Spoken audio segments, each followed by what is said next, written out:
नमस्ते दोस्तों। तो उपस्थित हूँ एक मज़ेदार डिबेट शो के साथ, जिसमें योगी जी का एक भाषण है जो बहुत वायरल चल रहा है। कि वो भाषण में बोल रहे हैं कि बटेंगे तो कटेंगे। तो इसी भाषण के ऊपर डिबेट है, जिसमें बीजेपी प्रवक्ता सुधांशु त्रिवेदी जी हैं और आईएमएआई का प्रवक्ता वारिस पठान साहब हैं। दोनों के बीच बहुत मज़ेदार डिबेट हुए हैं। चीन टपाक डमडम। योगी आदित्यनाथ का बटेंगे तो कटेंगे वाला बयान एक बड़ी बहस छेड़ चुका है। बांग्लादेश के हिंदुओं का हवाला देते हुए योगी आदित्यनाथ ने हिंदुओं को एक रहने, नेक रहने की नसीहत पर अखिलेश यादव, असदुद्दीन ओवैसी जैसे नेताओं ने कड़ी प्रतिक्रिया दी है। सवाल पब्लिक का है, बांग्लादेश में हिंदुओं के हाल को लेकर कही गई ये बात क्या एक कठोर सच्चाई नहीं है, या फिर ये सांप्रदायिक एजेंडा है जैसा आरोप लगाया जा रहा है।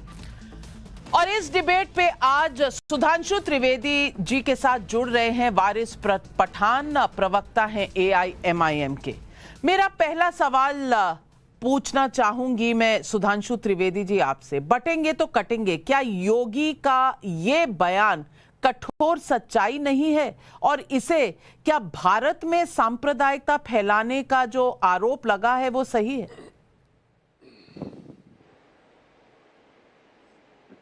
देखिए, ये कठोर सच्चाई नहीं, कठोर और दर्दनाक सच्चाई है। मैं पूछना चाहता हूं, आज जात बिरादरी के नाम पे जो लोग राजनीति करने की बात करते हैं, तो 70 से 75% SC ST OBC तो भारत के हर हिस्से में थे। आज के बंगाल में थे तो बांग्लादेश में भी थे। तो जो यानी पश्चिम, उस समय पूर्वी बंगाल था 80 साल पहले, कहां गए वो 75% SC ST OBC कहां गए? कट गए ना, या कन्वर्ट हो गए? दो ही तो हुआ। तभी तो 32% से 7% तक आ गए। तो उस 32% में तो 75% तो SC ST OBC थे, यानी 25-26% कहां चले गए मेरे भाई? और फिर भी किसी को संदेह हो तो जोगेंद्र नाथ मंडल, जो पाकिस्तान के पहले कानून मंत्री थे, जैसे डॉक्टर बाबा साहब अंबेडकर हमारे कानून मंत्री थे, जोगेंद्र नाथ मंडल भी दलित थे और इसी झांसे में आ गए थे कि जातियों का हम अलग करके और मुस्लिमों के साथ कॉम्बिनेशन करेंगे, और वहां चले गए थे। और उसके बाद जो उन्होंने देखा है कि किस ढंग से दलितों को काटा गया, गांव के गांव घेर लिए गए और कहा गया या तो कन्वर्ट हो जाओ या कट जाओ। और ये मैं हवा में नहीं बोल रहा हूं, जोगेंद्र नाथ मंडल का इस्तीफा अवेलेबल है, नेट पे जाके कोई सर्च कर ले, आंखें खोल देगा, पूरे किताब की तरह है। पाकिस्तान के प्रधानमंत्री ने नहीं सुना, आखिर में दुखी होकर, बेबस होकर भारत आकर गुमनामी के अंधेरे में वो जिंदगी गुजारे और कितनी दर्दनाक ढंग से काटे गए, यह बात देखा। उसके बाद आजाद हिंदुस्तान में भी देख लीजिए, चाहे कश्मीर हो या कोई अन्य जगह हो, धुबरी, बरपेटा, करीमगंज, मालदा, किसी भी जगह के ऊपर जो कुछ हुआ वो इसका साफ साफ प्रमाण है। ये एक राजनीति है जिसकी तरफ योगी जी ने संकेत किया है कि एक समाज को तो फिलिस्तीन और हमास तक जोड़ के रखना है, और दूसरे से कहना है बांग्लादेश तो छोड़ो। अगर धुबरी, बरपेटा, करीमगंज, मालदा में भी कुछ हुआ, तुमसे क्या मतलब? तुम्हारे शहर के दूसरे इलाके में हो रहा है, तुमसे क्या मतलब? मतलब 20% अपना है और 80 में टुकड़े करना है। और यहां पर मैं एक और बात कह दूं, जहां पे बट गए वहां आप भी कट गए, देश भी कट गया, और वो देश भी उसके बाद बहुत बर्बादी के दौर में आ गया। और मैं अंत में एक बात और कह दूं, जो इस समय अंतरराष्ट्रीय षड्यंत्र चल रहे हैं, भारत के चारों तरफ देख लीजिए।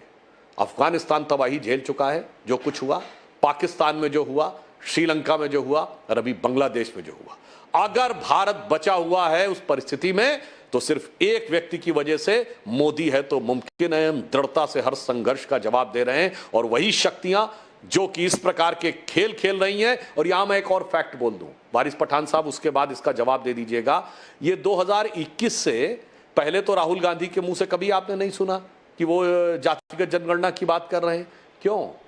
क्योंकि जॉर्ज सोरेस की ओपन सोसाइटी फाउंडेशन और फिर हेनरी लुइस फाउंडेशन, उसके एक मिस्टर क्रिस्टोफर जेफरलेट हैं, जिन्होंने बाकायदा प्रोजेक्ट शुरू किया कि कास्ट सेंसस पे इंडिया में जोर देना है, और इसके लिए हिंदू मेजॉरिटरिज्म को बहुत बड़ी बात आपने कही सुधांशु त्रिवेदी जी। लेकिन वारिस पठान साहब, ओवैसी साहब कहते हैं कि योगी बौखला गए हैं। मैं पूछना चाहती हूँ, बौखलाया है कौन? योगी आदित्यनाथ या असदुद्दीन ओवैसी? नविका जी, जिस तरह से आपने सुधांशु त्रिवेदी जी को इतना बोलने दिया अनइंटरप्टेड, मैं उम्मीद करता हूं कि आप मुझे भी इस तरह का बोलने देंगे, इक्वालिटी आप मेंटेन करेंगे संविधान का सम्मान करते हुए। बात नंबर एक, जो योगी ने कहा बटेंगे तो कटेंगे, तो उनका मतलब ये नहीं, उनका मतलब है बटेंगे तो हटेंगे। ये उनकी कुर्सी हटने का है। उनको पता है मोदी वगैरह सब उनसे नाराज हो गए, हर दिन उनके अनाप शनाप भाषणों का, बकवास का। अब एक ही चीज है कि उनको हटाना है, तो उन्होंने लेके आ गए ये। अब उनको संविधान की शपथ लेकर मुख्यमंत्री बने हैं और संविधान की धज्जियां उड़ा रहे। बताइए मुझे, इस तरह की भाषा का इस्तेमाल करना एक मुख्यमंत्री को शोभा देता है? आपने बांग्लादेश की बात करी। अरे बांग्लादेश के अंदर जो हो रहा है, वहां की जो मेजोरिटेरियन लोग हैं, उनका दायित्व बनता है, सरकार का दायित्व बनता है कि माइनॉरिटी की हिफाजत करे। हमने कंडेम किया वायलेंस का कि नहीं होना चाहिए, लेकिन बांग्लादेश पे जो हो रहा है उसका बदला आप भारतीय मुसलमानों के ऊपर क्यों ले रहे हो? आप भारतीय मुसलमानों के घरों को आप बिना नोटिस दे बुलडोजर से उखाड़ देते हो। भारतीय मुसलमानों को मॉब लिंचिंग करके आप रात दिन मार देते हो। भारतीय मुसलमान के आपको खाने पीने सबसे नफरत होती है। आप भारतीय मुसलमानों के खिलाफ तो एक जंग जैसी आपने छोड़ दी। अरे अगर बांग्लादेश का हमारा हिंदू भाई तकलीफ में परेशान है, तो मोदी जी अभी आपने ऐसा कहा रोज संविधान जता रहे। अरे संविधान जताने से चलिए जाके लेके आते हमारे हिंदू भाइयों को। चलिए नाविका जी, आप में सुधांशु जी, अगर मोदी के ताकत नहीं है, आप में सुधांशु जी चलते हैं। विशाल दिल है आपका, कितना बड़ा दिल है आपका। लेकिन वहां हिंदू 24% से 9% हो गए। आपने हाथ नहीं हिलाया, उंगली नहीं उठाई, चूं तक नहीं की। और क्या कहा था ओवैसी साहब ने? सुधांशु त्रिवेदी जी, आपको याद करा दूं, मोदी चले जाएंगे, योगी चले जाएंगे तो रह जाएंगे हम, निपटना तो हमसे पड़ेगा, बचाने कौन आएगा? तब सांप्रदायिकता नहीं हो रही थी वो। अच्छा सुनिए वो बुलडोजर। अच्छा, आपने ये भी जरा याद दिला दो ना कि ओवैसी जी ने जो बुलडोजर पॉलिटिक्स के ऊपर कहा था, जरा वो भी पब्लिक को बताओ कि कितनी गंदी असंवैधानिक पॉलिसी है ये। बिना कोर्ट कचहरी के ऑर्डर को फॉलो किए, बिना कायदे कानून का पालन किए, बिना नोटिस दिए, किसने आपको इजाजत दिया बुलडोजर से घरों को उड़ा दो मुसलमानों के? किसने इजाजत दिया आपको कि अगर जो लड़के पकड़ा है, चलो अगर किसी ने स्टोन फेंका है, आप उसको सजा दो कड़क से कड़क, आप उसको रास्ते पे इस तरह परेड कराओगे? किसने इजाजत दिया? सिर्फ मुसलमानों को। बैरिस्टर साहब वकील हैं, आप वकील हैं, जाइए कोर्ट जाइए और स्टे करा लीजिए। वो आपको कराना नहीं है, लेकिन पॉलिटिक्स करनी है कि ये हो गया वो हो गया। लेकिन मैं सुधांशु त्रिवेदी जी आपसे पूछना चाहती हूँ, जब असदुद्दीन ओवैसी कहते हैं कि यूपी का डिप्टी चीफ मिनिस्टर मुसलमान होना चाहिए, तो क्या ये सांप्रदायिक नहीं है? ये बांग्लादेश के हिंदुओं पर वोट बैंक पॉलिटिक्स कौन चला रहा है? देखिए, वारिस पठान साहब को वकील होकर ऐसी वाहियात बात नहीं करनी चाहिए। यदि इस समय कोर्ट में आप लोग गए, उस समय केवल नाम लिखने पर तो कोर्ट ने पक्ष में डिसीजन दे दिया। ये जितने बुलडोजर चल रहे हैं सब इलीगल कंस्ट्रक्शन थे। एक भी लीगल होता तो कोर्ट से स्टे ले आते। ये इस बात का प्रमाण है कि अपनी अपनी सेकुलर सरकारों के दामने रहमत में कितने इलीगल कंस्ट्रक्शंस करवा के रखे थे, इसलिए एक में भी कोर्ट से इनको राहत नहीं मिलने पाई। अब दूसरी बात मैं कहना चाहता हूं, एक गंभीर बात नाविका जी। देखिए, जो बटने और कटने की बात है तो मैं दर्शकों के लिए कह रहा हूं, वारिस पठान के लिए नहीं। आपने कभी असदुद्दीन ओवैसी को सुना कि वो ये कहे कि मुझे तेलुगु में बोलना है, या कभी बदरुद्दीन अजमल असमिया में बोलने के लिए कहे, या कभी महबूबा मुफ्ती कहें कि मुझे कश्मीरी में बोलना है, या मौलाना मदनी कहें मुझे तमिल में बोलना है? भारत में भाषाओं की विविधता है, हम विविधता का सम्मान करते हैं, पर हमें विविधता में विभाजकता पैदा करके लड़ाया जाता है। इसमें आप नहीं लड़ा सकते, सब एक साथ हैं। आपको केरल और तमिलनाडु में जाकर भी उर्दू के साइन बोर्ड दिखाई पड़ेंगे। यह है न बटने का तरीका, और वो उनका सही है, इसमें कौन सी गलत है? आप किसी मुसलमान को खड़ा करके दिखा दिए, किसी मुस्लिम देश में कम्युनिस्ट नहीं रिवॉल्यूशन नहीं हो पाई, किसी मुस्लिम गरीब को आप अमीर के खिलाफ नहीं खड़ा कर सकते, किसी मुस्लिम अंसारी, बेहना, कसाई, गद्दी, घोसी को शेख सैयद के खिलाफ नहीं खड़ा कर सकते। क्योंकि यह है, जब आप एकजुट रहते हैं तो आप 20% होकर भी भारी पड़ते हैं, और आप 60% होके तो कयामत कर देते हैं। दूसरी तरफ इनकी क्या है टेंडेंसी? 20% अपना है, टुकड़े करना है, टुकड़ा टुकड़ा करके करने का रखना। इसलिए मैं दर्शकों से कहता हूं, बड़ी गंभीरता से सोचिए, उत्तर दक्षिण में लड़ना है। कर्नाटक के मुख्यमंत्री मंत्री ने कहा था, डीके सुरेश ने, कि हम ज्यादा टैक्स देते हैं, हमें अलग हो जाना चाहिए। उत्तर भारतीय मराठी में लड़ना है, तमिल और हिंदी में लड़ना है, अगड़े पिछड़े में लड़ना है, और सवर्ण और दलित में लड़ना है, खूब लड़ना है। अरे सुनिए, मगर टुकड़े बड़ा आरोप वारिस पठान जी, बड़ा आरोप। आपको अपना 20% सुरक्षित रखना है, 80 में आपको बांटना है। क्या यही पूरी पॉलिटिक्स है? दोनों चीज का मैं जवाब देता हूं। सबसे पहले सुधांशु जी इतने विद्वान आदमी है, राज्यसभा के मेंबर है, इतना झूठ बोलते हैं। इलीगल निर्माण था, इसने जाके तोड़ दिया। जब 20,000 फुट का बंगला बन गया छतरपुर में, 4-5 साल लग गए। जब तक प्रशासन सो रहा था क्या? नहीं, जब हुजूर शान की गुस्ताखी किसी ने की, उसके लिए जब रास्ते पे लोग उतरे प्रोटेस्ट करने के लिए, आपको लग गया मुसलमान है, अब जाके इसके घर को तोड़ दो। तो आप ये झूठ बोलते हो विदाउट फॉलोइंग ड्यू प्रोसेस। लो, आपने जोधपुर में क्या किया? एक लड़के ने किसी का मर्डर किया, फांसी दे दो, सख्त सजा दे दो। आपने जाके वो बंगला उड़ा दिया, बाद में पता चला कि जिसका बंगला था वो ओनर था और जो लड़का था वो टेनेंट था वहां पे। अब क्या करोगे, क्या जवाब दोगे? अभी आपने बताया कि जातिवादी के ऊपर अभी आपने बात की, तो सुनिए सुधांशु भाई, 10 साल में 5% आपके जो बड़े उच्चेदार लोग हैं अपर कास्ट के, पूरी 60 के 60% जो दौलत है उनके पास कैसे चले गई?